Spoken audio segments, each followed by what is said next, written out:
2-3 দিন আগেও মানে একটা যুদ্ধংদেহী মনোভাব ছিল প্রতিটা শিবিরের মধ্যে। হ্যাঁ, যদি ক্লিয়ার করে বলে যে সরকার এবং বিএনপি ক্রিকেট বোর্ডের ইলেকশনের যেটা পক্ষ ছিল, এখন মনে হচ্ছে যে অনেকটাই স্থিমিত হয়ে গেছে। একটা সমঝোতার খবর শোনা যাচ্ছিল একটাই ব্যাপারে।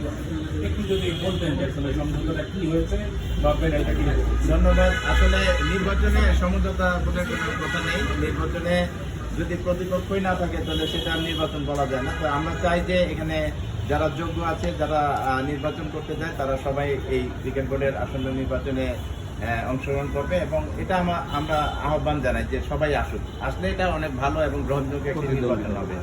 তো আরেকটা জিনিস হলো, আসলে সমঝোতা বলে আসলে কোনো শব্দ আছে বলে আমার মনে হয় না। কারণ হ্যাঁ, নির্বাচন পরিবেশ নিয়ে অনেক কথা ছিল, সেইগুলি আমরা উত্থাপন করেছি, বিভিন্ন সময় বলেছি যে এটা ঠিক নয়, এটা ঠিক নয়। এগুলি যে কাউন্সিলরদের, জেলা বিভাগের কাউন্সিলর নিয়ে অনেক সমালোচনা হয়েছে, সেগুলির ব্যাপারে আমরা বিভিন্ন সময় অনেক অগোচর আপত্তি করেছি এবং এটা মনে হয় এখন কোর্টেই আছে। এটা ওই জিনিসগুলি যে 17 তারিখ পর্যন্ত জেলা বিভাগের যে কাউন্সিলরদের নাম জমা পড়েছিল সেটা আবার বাতিল করে আবার পরবর্তীতে নতুন করে কাউন্সিলর নেওয়া হয়েছে।